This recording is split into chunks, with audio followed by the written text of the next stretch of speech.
Today's lesson is going to be on support and resistance. Now, I know this sounds basic, I know this sounds fundamental, but this is the key to being a successful stock trader. If you're saying, hey, if you could teach me one thing, one strategy, support and resistance is basically where all strategies come from. It's the starting point, it's the foundation of stock trading, and be able to figure out where to get in and where to get out.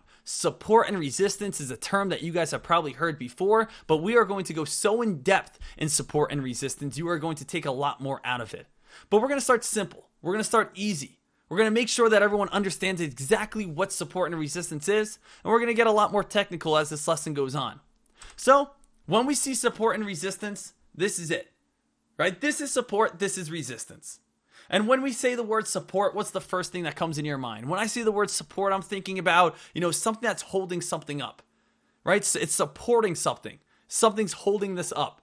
When I say resistance, I'm thinking about it's tough to break through. When I say the word resistance, there's some sort of invisible area that's tough to be able to move to the other side.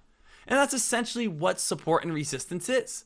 When we look at stock trading and we get involved with our stock trades, we can see that support is going to be where the stock looks to bounce at, and resistance is where the stock looks to fall back down towards. So we're going to break down each one of these in detail to make sure that we're all set and move forward before we get a little bit more advanced. So what is support? Well, a support level is the level at which buyers tend to purchase or enter into a stock. It refers to the stock share price that a company rarely goes below. Support leaves in stocks can be created by limit orders or simply the market action of traders and investors. So as you guys saw by the first sentence right here, it is a level at which buyers tend to purchase or enter into a stock. So whenever this stock comes down to this price, for some reason, which we'll go over, these stocks bounce back on up. And if we can develop and we notice a pattern, we can go ahead and make a lot of money on these plays. So another definition of support is the level at which demand is strong enough to stop the stock from falling any farther. In the image above, you can see that each time the price reaches the support level, it has difficult penetrating that level. And we're going to get to that image in 1 second. But before we get to that, it's basically just stating what? That whenever we come back down towards this bottom level, we're going to again get the pop back on up. So when we do get this pop back on up, when again looking at this image, we have the stock come back on down, and what happens? For some reason or another, we are always seeing the stock bounce right here, bounce right here, bounce right here, and again, what do you think would happen right here? It would most likely bounce on up. Well, just like that, we're already predicting the stock market. So what was the top red line then? Well, the top red line is going to be resistance. A resistance level is a stock price that the share value has touched but has not been able to move through to the upside. The resistance level is a horizontal line at the top of the share price chart of the price that the share value has not exceeded for the time period being reviewed. Resistance and support levels are the upper and lower extremes of both sides of the stock. So resistance is going to just be the opposite, right? It's just going to be the opposite of support.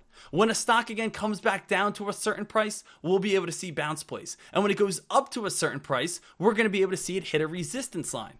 In another definition right here, resistance is the level at which supply is strong enough to stop the stock from moving higher. In the image above, which again we showed you guys, we're able to see the stock, hit that top resistance line and start coming back on down.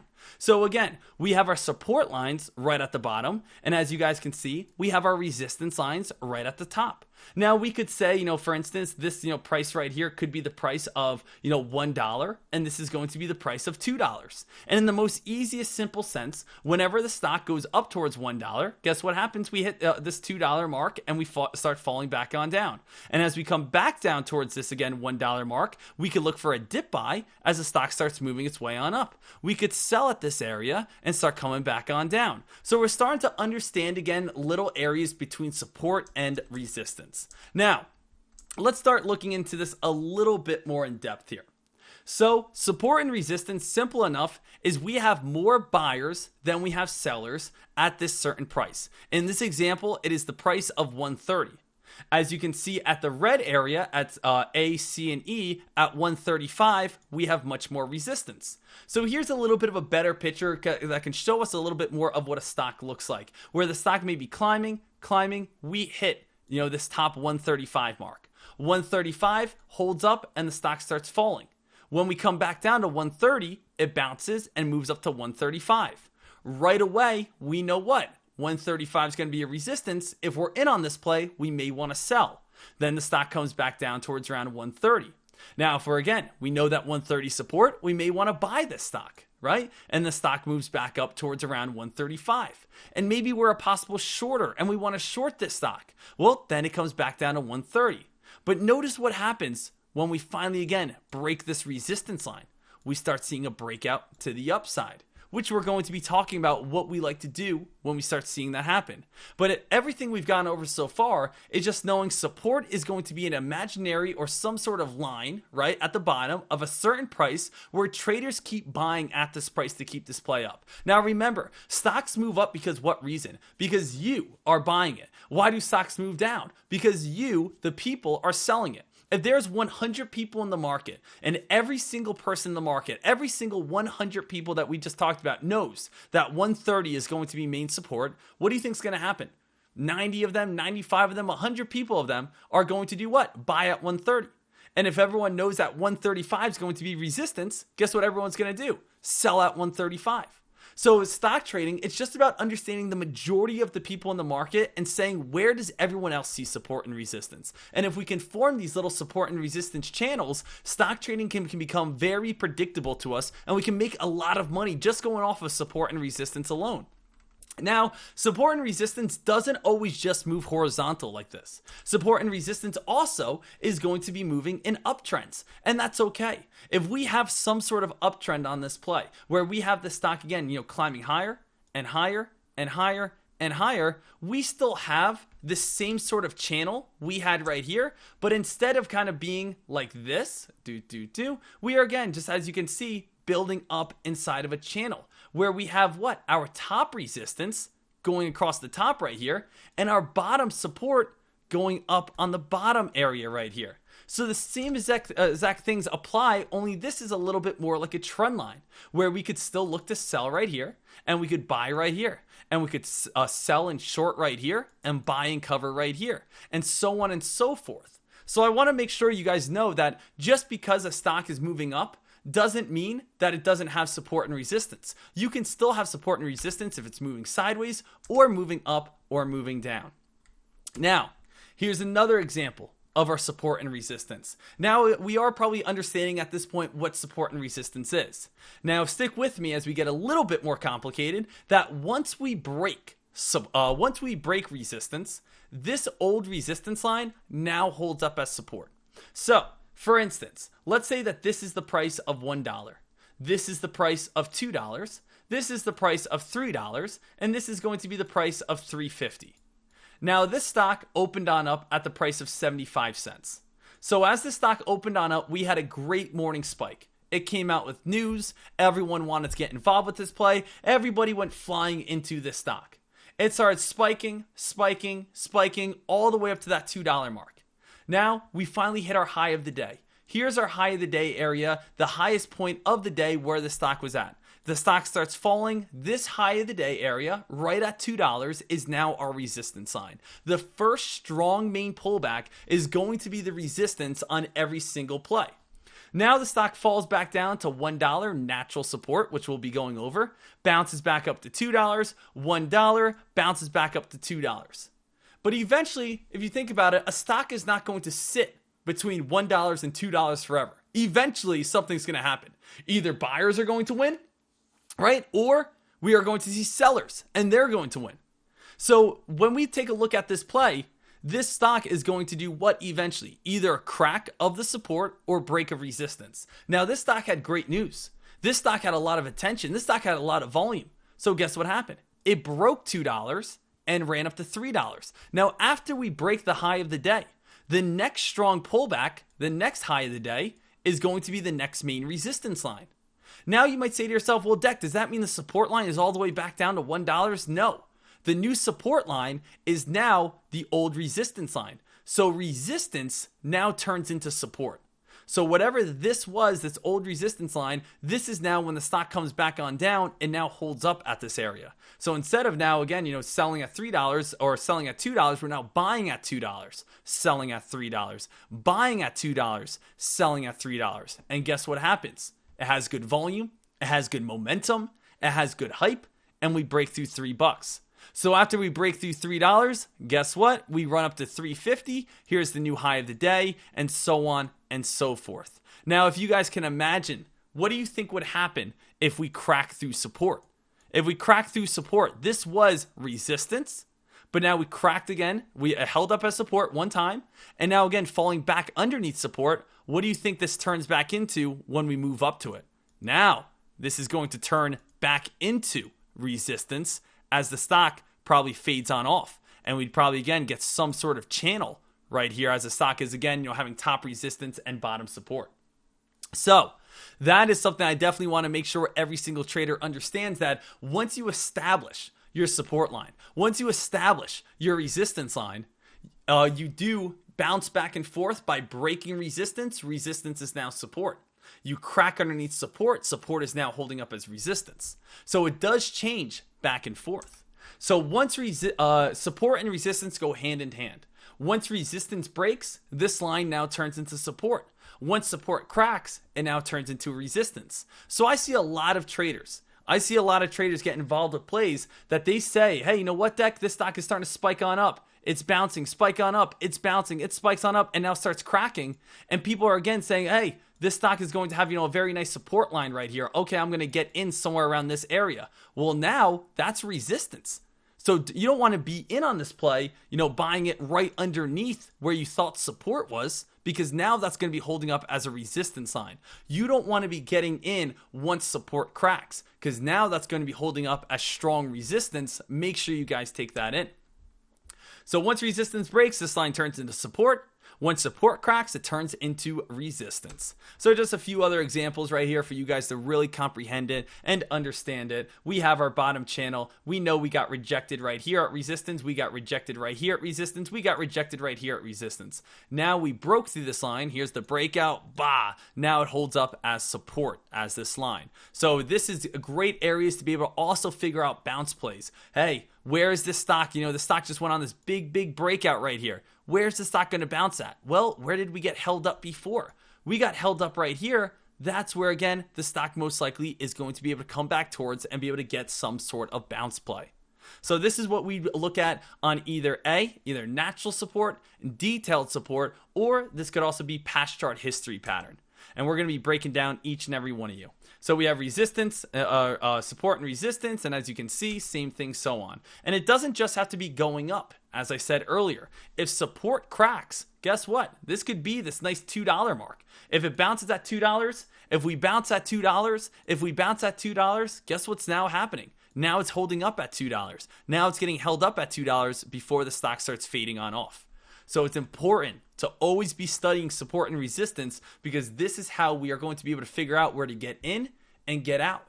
Because support and resistance shows us our entries and shows us where to exit. We like to get in at against support, and we like to get out at resistance. Or we can get in at the break of resistance as the stock is moving up, or shorter play at the crack of support.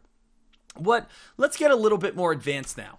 So we have three types of support and resistance. Now, each one of these types go hand in hand. If I say again, there's natural support, there's also natural resistance. If I say there's past chart history pattern support, there's also past chart history resistance. And there's also detailed support and resistance. So these are the three different types of support and resistance that you as a trader are going to want to learn and going to want to study.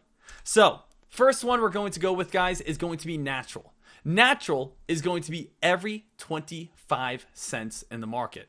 So every 25 cents, that means if we start with $0, we go to 0, and then we go to 25 cents, then we go to 50 cents, 75, $1, 125, 150, 175, $2, 225, 250, 275, $3.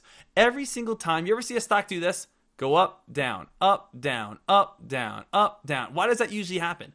Because it's usually on 25-cent increments. This could right here be again 25 cents. That could be again the 50-cent mark. That could be again 75-cent mark. And that could be like the next whole dollar mark. The dollar marks and the 50-cent marks are going to be the strongest. So again, if you have a stock, let's say this plays at 325, 350. All right, so again, we have the 350 mark. We're going to have 375, and let's say this is going to be $4 right there, right? What is going to be our strongest areas of resistance? Our strongest areas of resistance is going to be this 350 mark and this $4 mark, which means if we get a breakout and we start climbing and we break 350, 375 could hold on up, but we have a much better chance of $4 holding us on up before the stock, starts coming back on down. Same exact thing if we start going right here, 325 may hold up, but you have a much better chance of seeing 350 hold up as a stronger area. And it all comes back down to psychology. It all comes back down to saying to yourselves, hey, okay, the 25-cent marks, those aren't really that big of numbers, but going from, let's say, $3.99 to $4 per share, that's big. Going from, again, $4.99 to $5 per share, it's very big. I know it's only a penny, but going up to that whole next dollar level, it does hold up as a very strong area. You can see right here, $1, $5, $10 will be the strongest support and resistance lines in stock trading. So especially in penny stocks, when you come up to the $1 mark, $1 holds up all the time. But when you break $1, you see massive breakouts. Just like if you break $5, you see massive breakouts. Just like if you break $10, you get massive breakouts. So let's see, let's look at some examples just from today. I don't even have any sort of examples. I'm so confident that we will be able to find these sort of ones that we'll be able to find them right from today. So let's do that and let's go over these. So we're looking for just natural resistance lines. Okay, first things first. First stock right on our list right here is PECK. PECK, what happens? The stock comes right up to $14. Why is it when the stock came right up towards $14, this is the stock, that's the area that this stock got rejected? Because it's a natural resistance line. Why is it right here? Again, the stock comes up towards around $14. It starts falling back on down because that is a natural resistance line. Why is it our main support line if you look right around 1150? Why is it when it comes up to 1150 right here, it's trying to get a little bit of a bounce play? Why is it when it comes up to 1150 right here, it's getting a little bit of a bounce play? Why is it when it comes down towards around 1150 right around here, it's getting little bounce plays? Because 1150 is going to be a natural support line. Right? So again, all very cool things. Now, let's try to break this down a little bit more, advanced for us. Let's try to, see what we can do on this play and say to ourselves, okay, hey, is there any kind of like areas that are holding up super strong? Well, if we look at PECK, and again, this is the first one I'm just looking at right here. PECK, look at this, 1225. 1225, I just put the blue line at. Let's put it exactly right around 1225, right? Right around there, 1225. Notice what happens when we come up to 1225. 1225, it hits that 1225 top resistance line, it starts falling back on down. So that's resistance, right? We hit a 1225, this top resistance line, it starts coming back on down. We hit 1225, that top resistance line, it starts coming back on down. What happens though when we break through 1225, right? Well, again, once it comes back down to it, now again, that 1225 mark's trying to hold up as a little bit of support. Notice it's trying to hold there before it gets a little bit of a dump off, right? We just talked about where are going to be the hardest breaks and where are going to be the hardest breakouts, where are going to be the hardest climbs when we break the whole dollar marks. If you look in pre-market this morning, if we take a look at pre-market, when did PECK get the big time spike? When did PECK get this massive volume, massive candle, massive breakout right here? Guess what? When we broke through a very strong resistance line of $10. We broke through that $10 natural resistance line. We went on this very big spike and rip. And if you say, where did we go on this very big spike and rip? Right up towards around, what is that, 1250. So again, right at 1250, look at that, right on 1250. That's why, again, 1250 touch, it falls on down. 1250 touch, we fall on down. 1250 touch, of course, now we U-shape up and around. We break 1250. Guess what happens? It runs up towards around that $14 mark. Notice, what happens after we hit resistance? Resistance now turns into what? Support. That's where the stock bounced right here. And now it turns into, of course, our support line. So again, I'm just looking at one play right here. One play. And look how many times I can already figure out all these awesome different support and resistance lines and be able to say to ourselves, wow, that's so cool to be able to see. Notice 325. We go and we put the stock right at 325. What happened this morning? The stock ran on up, a little short of 325 there, but notice it hits 325 right there. Notice again, we hit 325 right here. What happens when we break through 325? We get a big time breakout. We get a big time rip and run. And where did the stock get held up ultimately at the end of the day today, or at the start of the day where it hit its high of the day? Up towards $5. Notice again that $5 mark, one of the strongest resistance lines in penny stocks before the stock starts fading back on down. Now, we had this as our resistance, right? We'll just put this in red for our resistance because we couldn't break it. We couldn't break it. We couldn't break it. We couldn't break it. Now what's happening? Now, if we take a look at this play, now it's holding up as a support line. So now, again, it's holding up as our support right here. So we take a look at these plays and we say, wow, that's absolutely awesome. Right now, again, this is our support line because it was old resistance. And now we know where to get in on a possible bounce play. So just like that, being able to say to ourselves, oh, I know support and resistance on a natural support level now, I'm going to be able to be more successful in the stock market because we're understanding how the support and resistance is working.